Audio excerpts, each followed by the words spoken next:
Welcome to the Local Digital Project Lightning Talks. This is the last of the Local Digital Collaboration Unit's events this week, the digital leaders. Egley, would you mind skipping slides for me? Thank you. Got two of the same. I'm Sam. I work in the Local Digital Collaboration Unit. I'm a collaboration manager, so that means I work with our funded projects and support them to deliver some of the great work that they're doing out there in local government. Not taking credit for it. I sort of mostly sit and watch and help where I can. And Egley, who's joining me and is kind of doing some of the administration, and Charlotte, who are here as well, they're both in our team too, working with local government. Next slide, please. Thank you. So first things to say is that we are recording this session today. So if you don't want to appear in the video at all, I would recommend that you turn your video off so that you're not included in there. And also please, just for the sake of our speakers today, make sure that you're muted during the session so that there's no sort of background noise that puts them off or anything like that. And then finally, any Q&A, because we've got several different speakers and only a limited amount of time, Q&A will be via the chat. So if you have any questions for our speakers, please pop them into the chat and somebody will pick it up and get back to you. There are several different people from the project teams here, so you should hear back when they have the opportunity. Next slide, please. So our agenda for today, like I said, we've got a really packed agenda, and we're going to be hearing from some of our projects that we funded as part of our COVID-19 funding round. First up is Will from our LocalGov Drupal project. Then we've got Eddie and Becky from the Future Work Design project, Glenn from the Income Management System project, Fraser from Housing Repairs. Sarah's going to be presenting for the Digital Inclusion Toolkit project, with Jason, I think, is answering some questions in the chat, and then we'll just close. So hopefully that will be a good, well-packed hour of your time and hopefully well spent. Next slide, please. So a little bit about us in the Local Digital Collaboration Unit, in case you don't know, you might not know. We do three different things. We have the Local Digital Declaration, which is like an aspirational way of working that we ask local authorities to work with us on. It basically describes the ways that we think that digital technology and service projects should be run in local government, and we help councils to work in those ways. The next one. Thank you, Egley. So we currently have 223 councils signed up, and this map gives you an overview of where those councils and organisations are. So we've got good coverage around the country at the moment, which is lovely. Next slide, please. Yeah, and last year, as part of COVID-19 response and kind of working out how on earth to meet the challenge of local government within COVID-19, we ran the C19 challenge and funded a number of projects. So some of the projects you will be hearing from today are responses to that and supporting local authorities through that. I wanted to say crisis, but I think pandemic is probably better terminology. So without further ado, I'm going to pass over to Will to talk a little bit more about the LocalGov Drupal project. Egley, do you want to stop sharing and then Will can drive himself? Is that okay? Yes. Cool, thank you. I will drive myself. Awesome. I will try to drive myself. Hello everyone, thank you Sam for that great introduction. We're LocalGov Drupal and I'm Will Callahan, I'm the project lead. I might tell you more about the cat later if you're interested. Before we, in fact, I think I've skipped through a few slides, sorry. Before we start, sort of telling you about what we're doing now, I thought I'd give you a little bit of history. If you've been to one of these talks before, you've probably heard some of this stuff, so apologies, but there might be new people who've not really heard where we've come from, why we're here. I mean, the problem, if you're in local government, you'll know about this already. There's 400 odd UK councils. They all need .gov main websites. And there's a lot of money and time and effort and expertise spending, money every 3 to 5 years to rebuild these things. And user needs are similar or the same. The technology might change, but the needs are very similar as time goes on. But councils aren't really swapping notes or collaborating overly. I mean, from my own point of view, I generally have a Bill Murray slide here because for me, it feels like Groundhog Day. I built 7 of these things all together, and I just feel like I'm sort of reinventing the wheel constantly. I think the story goes back further than 2019, but I guess there are lots of talented colleagues in Brighton and elsewhere that really helped us get started. But I guess the start of the project proper was this article and the agreement that Croydon and Brighton and Hove councils made to basically stop reinventing the wheel. Croydon said, you've got a really good publishing platform, Brighton, we want to start using that. And it's the credit to some of the people on this photo, so the product manager, Tom Steele and colleagues, that we got on and did that. I think it wouldn't have been possible without the local digital declaration, which Sam mentioned. So Brighton and Croydon have signed it, and many other people have signed it. But in that, it talks about reuse of technology rather than reinventing the wheel. And we're really able to lean into that and talk to our colleagues about why that's really important. And they accepted it, they went for it. Sam didn't mention the local digital fund, but I mean, that's played a critical part in our work. We're able to go to a fund and say, we are using some code already, we're sharing code, can you help us grow this? Can you help us explore whether other councils want to do it too? And the little badge for the discovery work that we did, you know, was kind of the start of that. Do councils really want to work together? And we found that they did. Fast forward to today, there are 12 councils in our partnership, I guess, right now, and they're all over the country. There's a lot of London councils, but there's a lot of councils sort of in other parts of the country as well. I'm based at Cumbria County Council right now. They've been a brilliant home for us. They take this very seriously. We're supported by a lot of suppliers in each of these different councils, and the main project is supported by an Oxford based Drupal agency called Agile Collective. Finn, my colleague, is in the chat if you want to ask any questions. So thanks for that, Finn. What we're offering today, and you can go and get this stuff today, is a kit of Drupal parts that any council can download and create the website publishing platform you really need. There's a Slack community, it's very active with 105 people in it right now.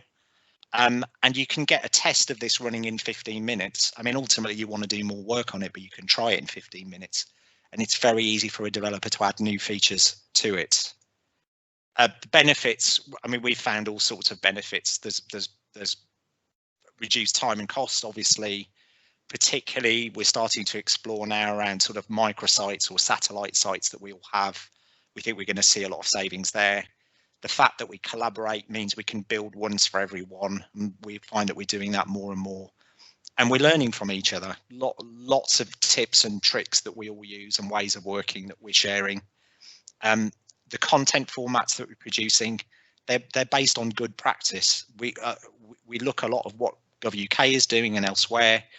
The work's all accessible, it's responsive, and we're seeing in call centres where we're starting to measure this now that it's reducing failure demand. So it's a kind of win for everyone. As I said, we're in beta. These are the things that we're looking at. Other things, but these are the highlights. So we've got content lifecycle workflow type tools already, but we want to do more with it. We think we can introduce scheduled publishing and better review links and better workflow. So we're going through that now. We have almost like a mini product within LocalGov Drupal called Directories, and another CLG project called Open Referral. We're implementing their standards. So, you know, proper data, shareable, structured data, which is great. We have a feature called Subsites, which is basically, you know, make a microsite. We're doing a lot more with that. We want to be able to sort of spin up sites quickly. Give the power to content designers and service designers and teams to do this. We're doing a lot more work on forms. Drupal web forms in Drupal 9, which we're all in, is really good. It's a good starting point for this kind of work. We're also thinking about what happens long term. You know, maybe we're 20 councils or 30 councils. How do we manage this? How do we sort of keep it all together? And very happy to talk a bit more about that in the chat. We're also trying to develop tools that we can all share. So this is, you may well be familiar with this. This is the Design Council Double Diamond process. It's been really useful for us. How do we all design together? What common frame of reference do we have? So things like that are great. And we're not reinventing it. It exists. It's useful. We'll use it. The biggest problem that we have in beta, I think. There's other challenges, but I think this is the biggest. Is we've got 12 councils now. They're all busy. They've got their own priorities. How do we get them to collaborate meaningfully together? It's handy that we've got a lot in common already. So even if councils aren't using Scrum, which is the left-hand side picture, at least they know about it, and we can talk about the concepts within that and refer to them. Also, I mean, this page on Gov UK, I think I look at it sort of twice a week now. But what are the jobs? What are the skills that we all think we need? What are the capabilities we need? So even if you don't have a product manager in your council, you can talk about the kind of skills that involves. And we're all heading in this direction and gathering more of these skills, hiring more of these people. We're also looking at sort of concepts maybe outside of sort of digital land. So there's a really interesting thing called sociocracy, which, you know, has roots that go way back. But it's about sort of decentralizing decision making. There's a lot of us, and our groups. There's one group we have called the product group, which is really big. It's got sort of 30 to 50 people that come along every month. It's too big to make a decision. So what we're starting to do is make working groups, for want of a better phrase. So our product groups and technical groups sit at the centre, where we talk about bigger picture things, and we give our work a bit of direction. But the decision making is made around the outside. We had, or we're about to have, a working group for microsites or subsites, for forms, for front end and for back end. And we're pushing decisions out to the people who are best placed to make them, giving them the time to make these decisions. And that's proving really interesting. It's a model that we're going to sort of keep working on and use in the future. One final thing before I sign off, we've got a survey right now, and you can win John Lewis vouchers. So if you feel like that, and if you want to tell us more about how you do collaboration in your council, how you use CMSs, how do you make decisions about buying them, we'd really love to hear from you, and it will definitely help our work. So go to bit.ly LGD survey and you can tell us more. Fantastic. Please do get in touch if you like what you see. We're on Twitter at LocalGov Drupal, or you can reach us on email. Thank you for listening. Thank you so much, Will. That was excellent. No questions in the chat, which might just mean that you've explained everything perfectly. But if you do want to chat to Will and Finn, then just pop things in there and people will get back to you. Next up, we have Eddie and Becky from the Future Work Design project. So Eddie, Becky, I'm not sure which one of you is sharing your slides, but crack on. Okay, it's myself. So hopefully this is just, get this into presentation mode. Is that has that come across? Can you see that okay? Yeah, that's all working perfectly. Brilliant. We'll crack on then. So thank you for inviting our team to present our project Future Work Design on this great event. Today you have myself, Eddie Niblett, the ICT Strategic Business Solutions Manager from the East Riding of Yorkshire Council, and Becky Colton, Senior Transformation Officer from Hull City Council. Our project team also includes specialist roles from Microsoft, University of Hull, North Lincolnshire Council, North East Lincolnshire Council, and obviously support from our funders, the Ministry of Housing, Communities and Local Government. Background, phase one. So COVID-19, there probably hasn't been such a significant change in working practices, maybe since the introduction of computers. And although changes in the systems and processes over the last 18 months have been planned and controlled by the organisation, with such large-scale changes, it's important to understand the impact on staff themselves. We need to understand the experiences of staff. What were the challenges and how have they overcome them? Or are they still challenges? And recognise and potentially adopt success where it's emerged holistically. This will then all support the future design of sustainable working practices that understands and takes into account the impact on staff, which is obviously the organisation's most valuable resource. So phase one of the project aimed to develop an evidence-based risk assessment tool that staff could easily complete, but still provided us with enough data that could be analysed and provide us with a clear insight into the thoughts, feelings and experiences of our staff to support the evidence required to inform and shape strategies and management decisions. Although focused on councils, this has been shared with over 500,000 organisations through HSE and across 3 other countries. I think it's Romania, Sweden and Italy. Some of the initial responses we received from staff that were captured in the white paper included, I'm sure everyone can refer to these. There are too many meetings in diaries. Meetings that would have been 5-minute conversations are now 30-minute meetings. You worry you might have missed a call, or someone might wonder what you're doing while you're sat at home. They try to contact you and you're not sat at your desk at that moment in time. Or I do seem to have think I've lost some of my identity. I do need to go into the office occasionally to feel part of a face-to-face team and get a connection. But there are some positives as well that we need to take into account. And work is more flexible. Working earlier means better evening work-life balance. And you can deal with minor interruptions like deliveries. So phase 2, the question was, so after phase 1, the what now? If the initial analysis of the responses is indicating that staff are experiencing pressures due to the new remote working approach, how do we support them? So the idea was to look what the 4 authorities already had in place, identify the best way to use the functionality and understand if it was actually effective, or if we needed to develop it further, provide further training, or change the way it was adopted. It was fantastic, a real success to get Microsoft on board, and they didn't need a lot of persuading, as this is a challenge that's emerging from authorities across the country, and there's been many conversations already ongoing as to how we address this.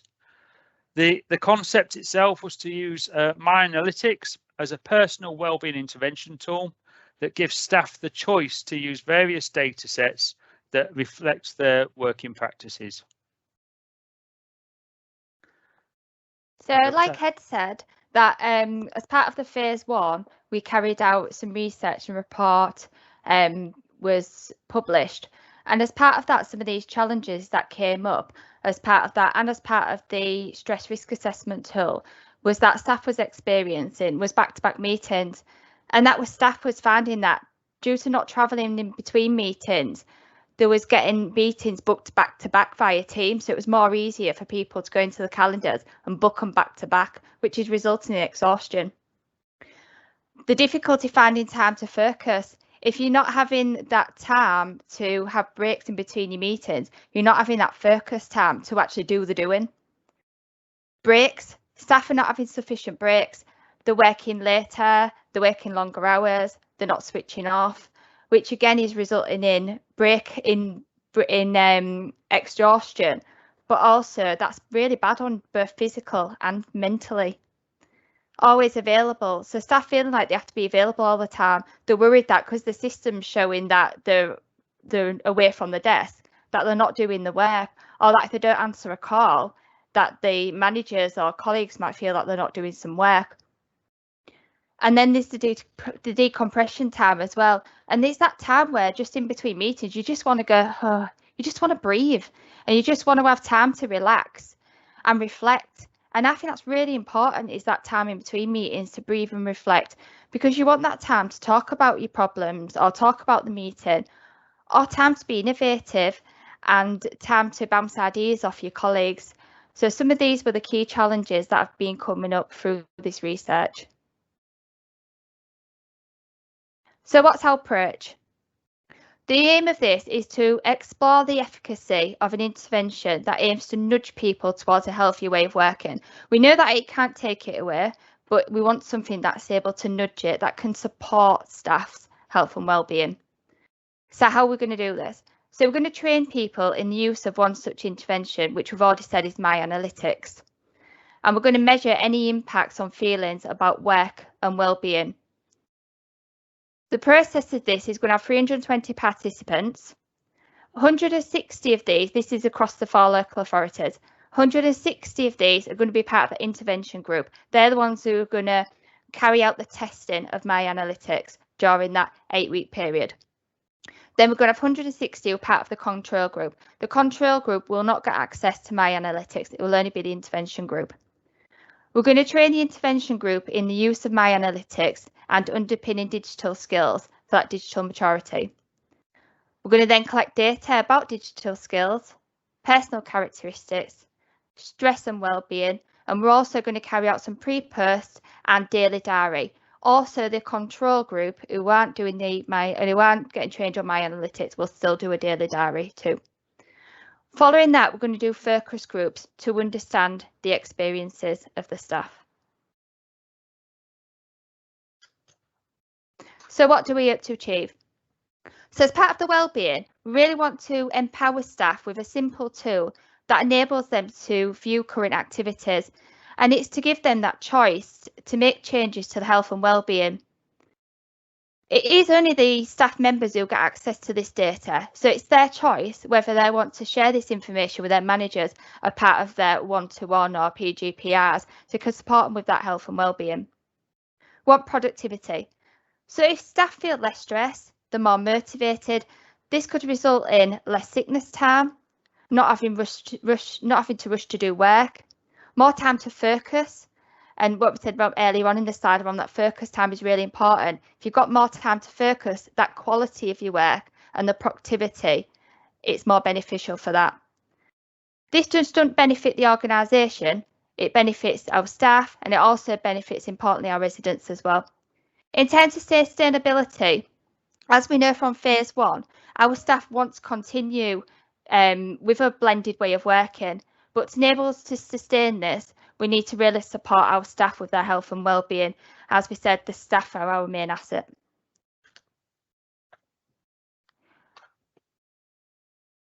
So in terms of the intended outcomes, we are able to turn on My Analytics. We've got the 4 local organisations are rolling out Microsoft 365, but we don't want to do this yet. We want to make sure it's the right tool, it does support staff, and it does help with that health and wellbeing to reduce the pressures that staff have experienced, that we know they're experiencing from phase 1. So some of this is around My Analytics. Is, do people tend to use it regularly? If they do, does it have any impact on the ways of working? If it does, is there any relationship between working in healthier ways and levels of wellbeing? So thanks, Becky. So finally, there is a potential phase 3. So phase 1 was engaging with staff, understanding their challenges and experiences. Phase 2 is a response to that. So how do we support the staff? And then hopefully we'll be looking at a phase 3 to look at culture change. So it's okay, the staff adopting change if the organisation itself doesn't. So if you put in lunch breaks, but the organisation still expects that you'll accept meeting requests through that period, it's not going to embed. So that's where we're hoping to take it next. We do have quite an in-depth website to support all this work. It's got the phase 1 tools on there, which are free to use for everybody. So please go on there, you download them if you want, or read the white paper.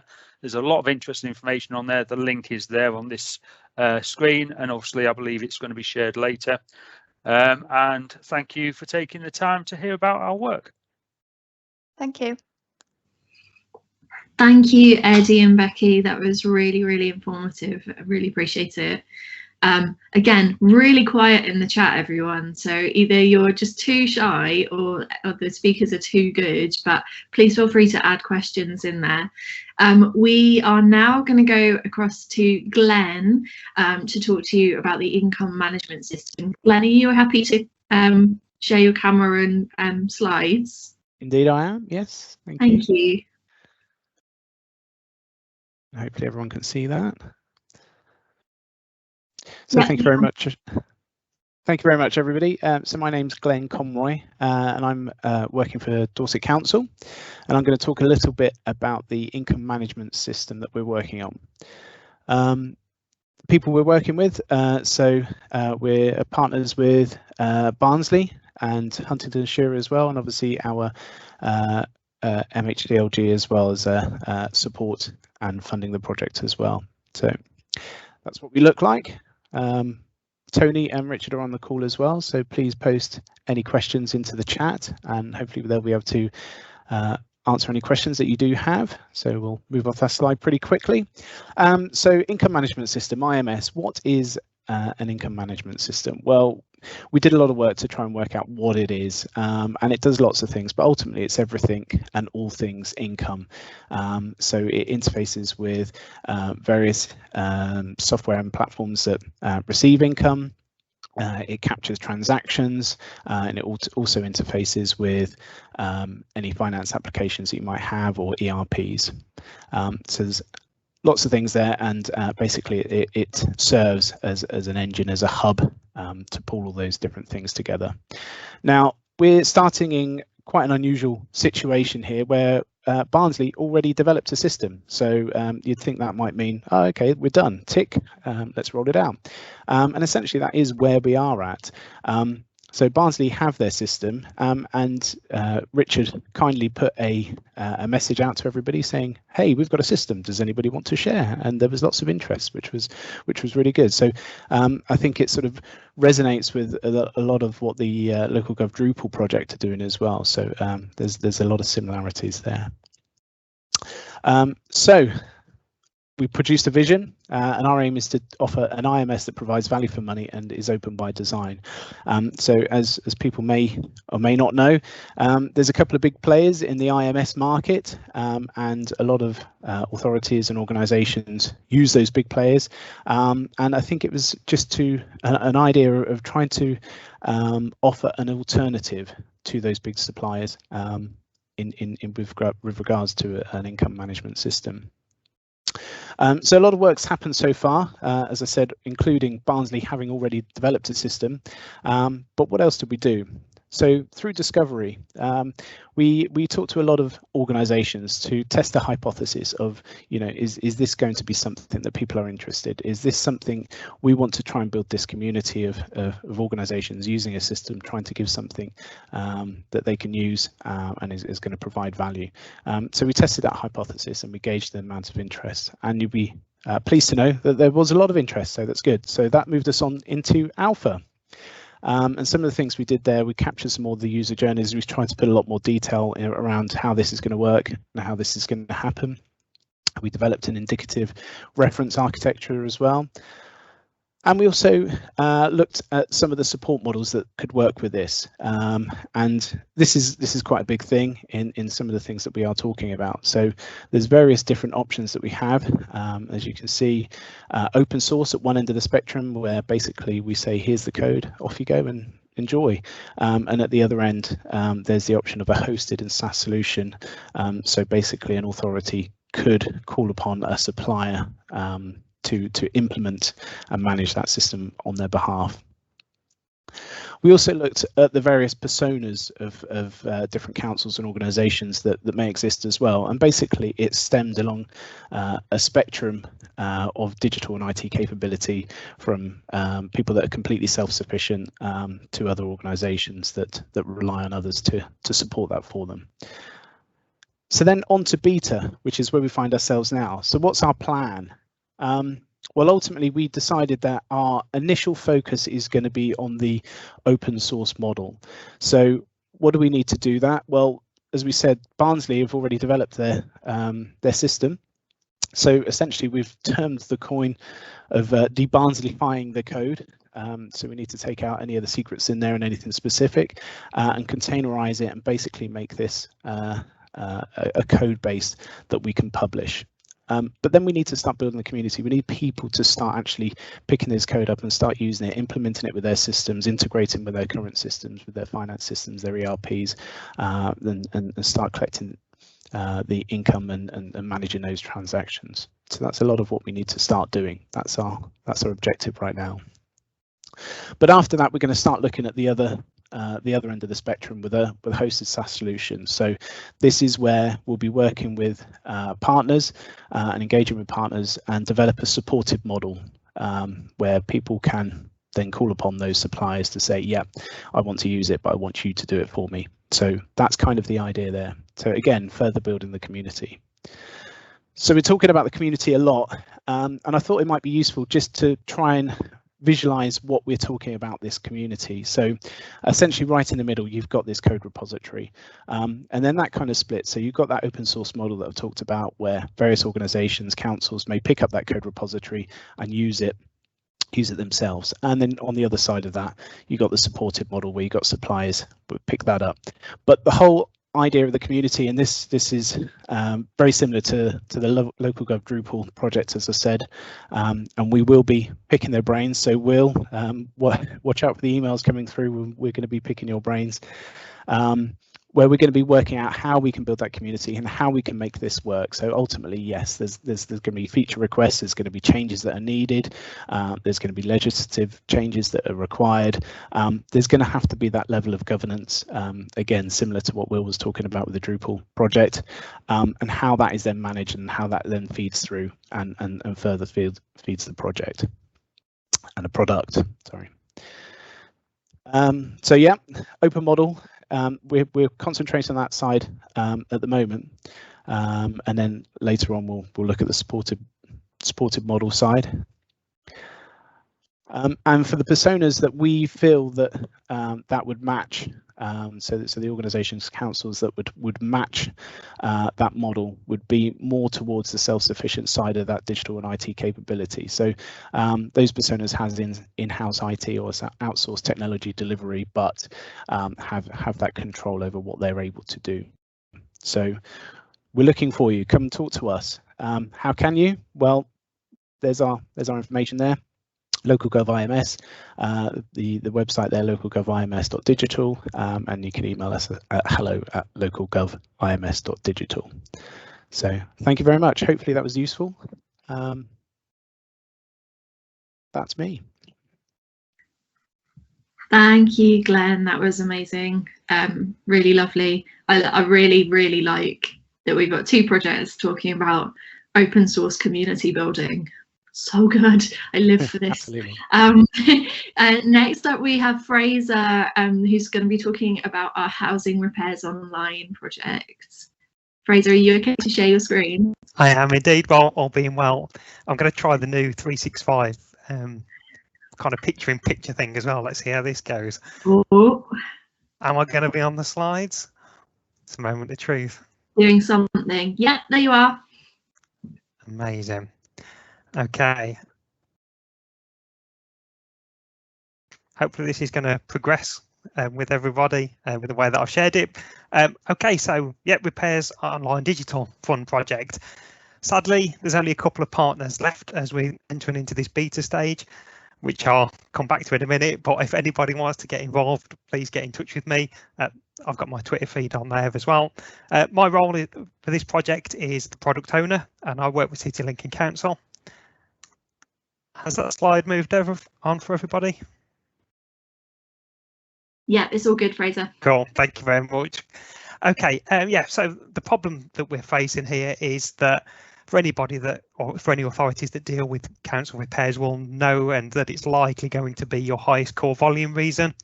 And not just with people logging new calls, it's people chasing up, finding out what's going on. There's a lot of failure demand around this.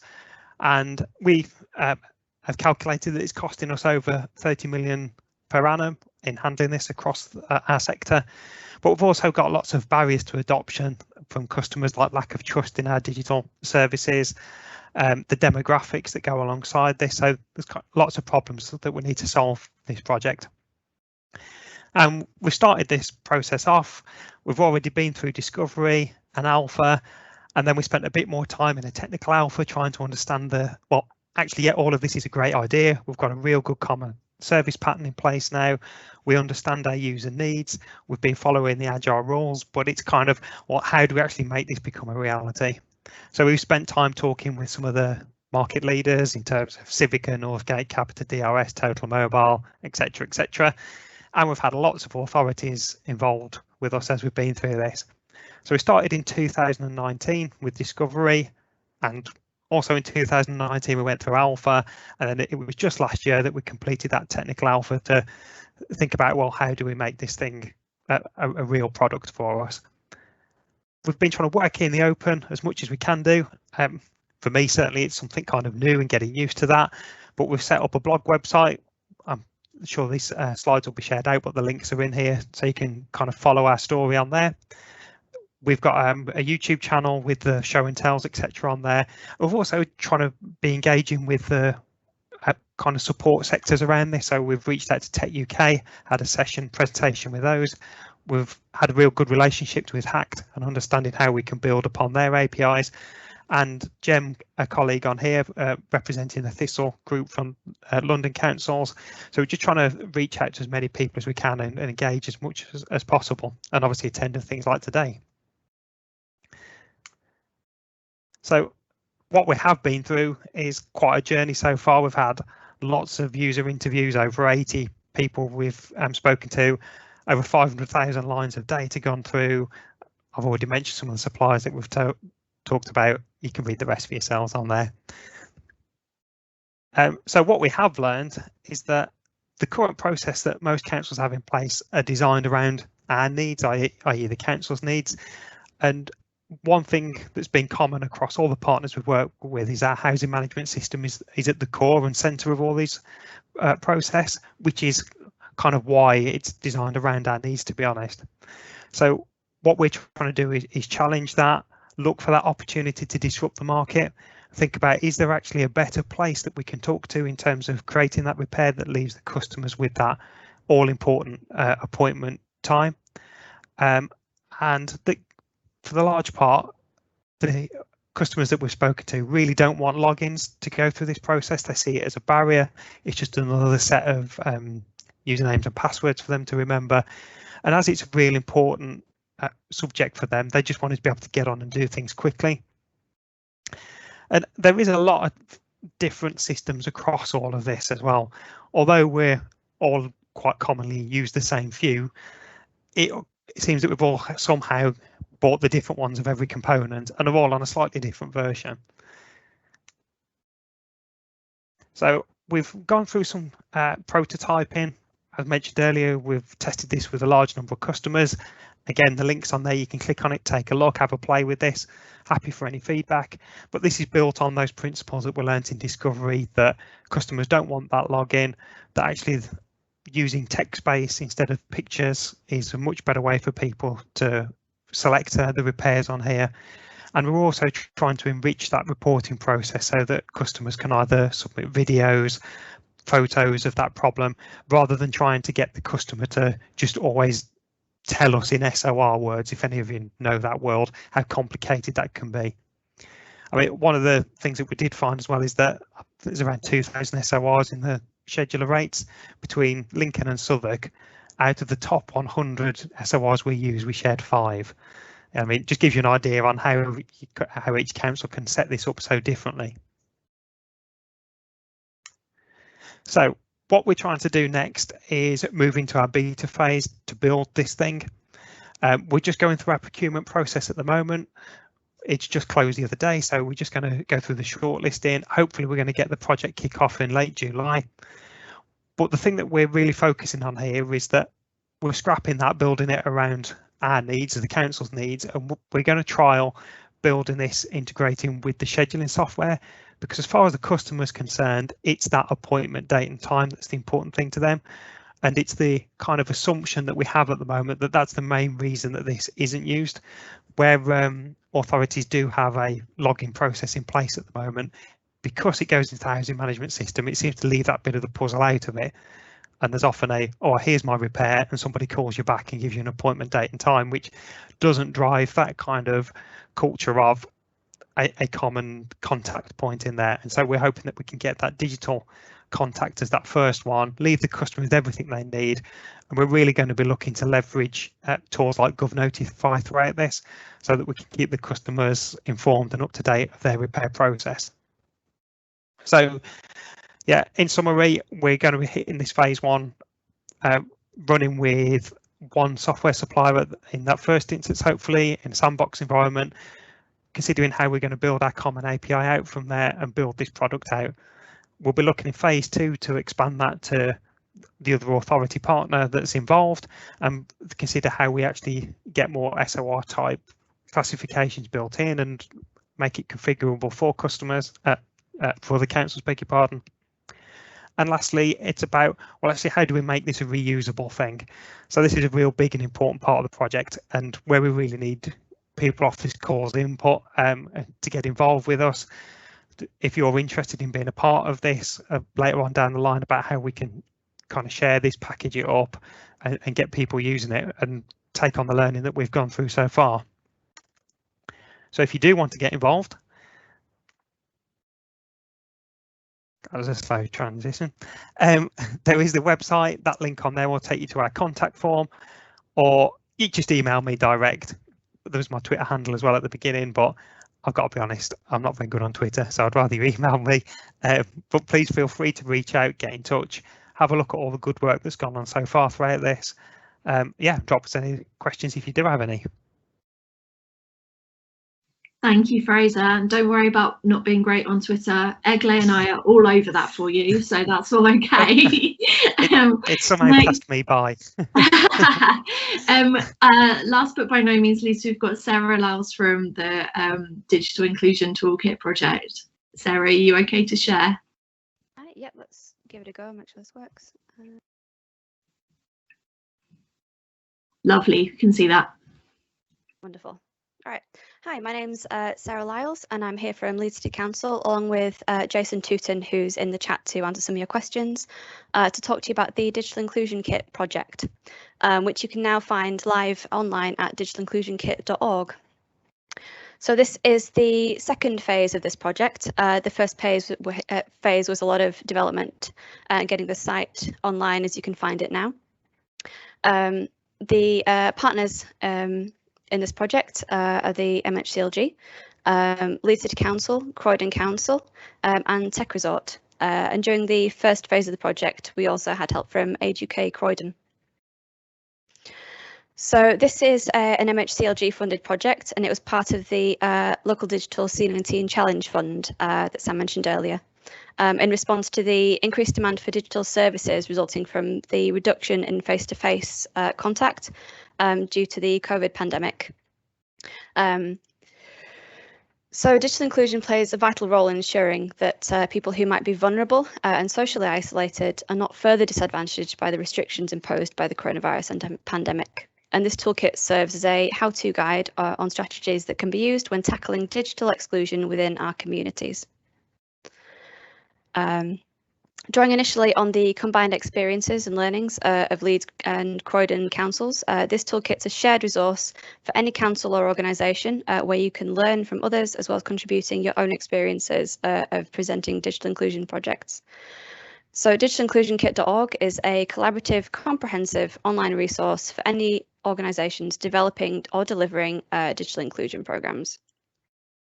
It's for anyone who wants to increase digital inclusion in their area, so local councils, third sector organisations, the private sector, health and care, and any other organisations that we haven't thought of yet.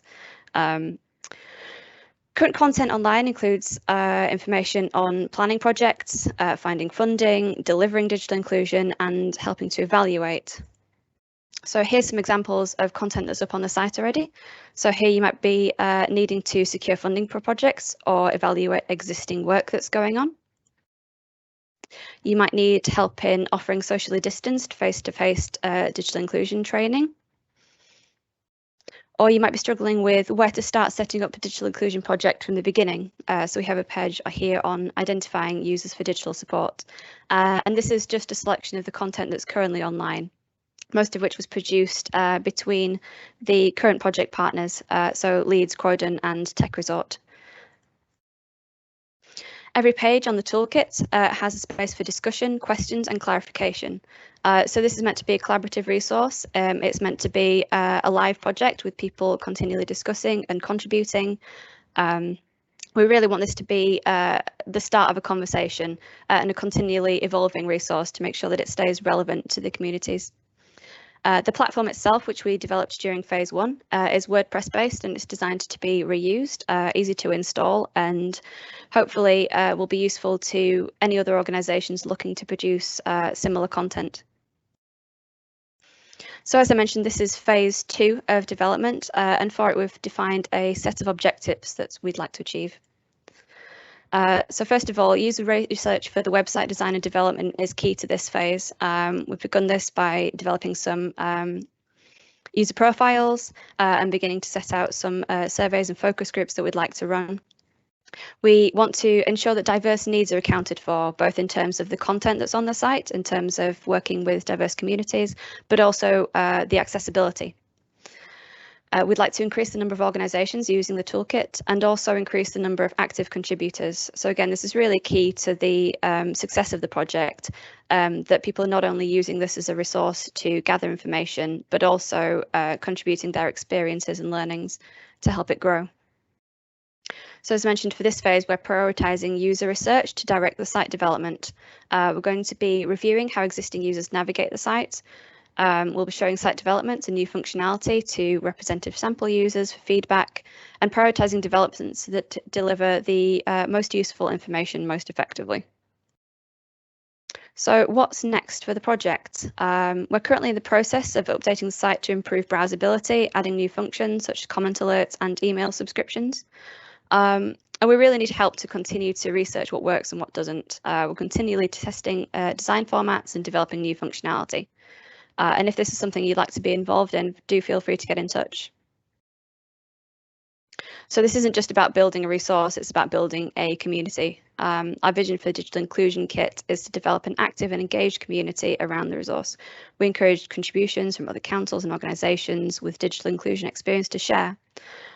So we know there's many different groups out there currently tackling digital inclusion at all different levels across the country. This is a resource both for you to use and for you to add to. Current toolkit content's based on our experiences, so we know there are definitely still gaps in the content that's on there. Some gaps we know about. For example, none of our current partners have much experience working with rural communities, but there's also going to be gaps that we're not aware of. You can check out here, we have a contributor guide on the website, which gives guidelines on the sort of content that we'd like to add. And you can also contact us on our contact form at Digital Inclusion Kit to share your feedback, your ideas for the toolkit, and you can also sign up for updates. So thank you very much for listening. So as I mentioned, you can get in touch at digitalinclusionkit.org/contact, or we're also on Twitter at digitalinclusionkit. Thank you, Sarah. Amazing. So we've managed to rattle through some really, really interesting and like impactful projects in the last like 50 minutes. Well done for everyone's keeping to time. That was excellent work, all of you. Egley, would you mind sharing the slides again from the, I think it's from slide like 82? Thank you, lovely. So before we go, and because there's time, a little bit more of me plugging Local Digital, if that's okay with you. So next slide, please. So just to let you know that if you're working in local government, we recently launched an online training offering for council staff using FutureLearn. FutureLearn as a platform has loads and loads of different courses on there. Some of them are really, really good for digital skills and capability building.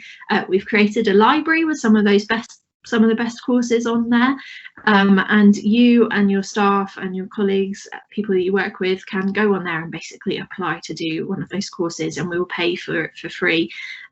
Just to clarify, you can take the courses for free, but they won't give you a certificate. We'll pay for your certificate so that you can go back to your organisations and tell them what good work you've done. And if you want to apply for some training, you can go to this link, localdigital.gov.uk/training library, which hopefully someone will plonk in the chat for me, and that will tell you all about it. We've recently also launched a kind of choose your own course. So if there's something else that you want to do that we haven't included in our library, tell us about it. We'd like to know what it is you need and want to do. Next slide, please. So you can also follow all of our projects, including the ones that you've heard from today, again, on our website. All of our projects, we publish all of their outcomes and outputs in the open. So if there's something that you've heard today and you think, I'd really like to read more on the user research for that, or I'd really like to know more about the platforms for that and how it works, you can go to localdigital.gov.uk/funded projects, search by projects, see what's on there, and have a look at all of the brilliant work that they've done and given back to the community for reuse, which is excellent. Next slide, please. Finally, if you are interested in the work of the Local Digital Collaboration Unit at MHCLG, we publish sprint notes on Medium every couple of weeks. We send out newsletters every couple of weeks where we talk about our projects a bit more and tell you what's going on, and also tell you things that we might be launching and things that are coming up. So it's a good thing to do to sign up to that if you're interested in potentially applying to the fund, or you've got any questions about anything else we do. Oh, Will, good luck. And you can follow us on localdigital.gov.uk/newsletter, or you can find us on Medium, so medium.com/LDCU. Next slide. Yeah, that's it. That's all the messages. So thank you so much for taking the time on a Friday afternoon to listen to us. Have a really good rest of your afternoon. It's not quite dinner clock yet, but it nearly is. So enjoy.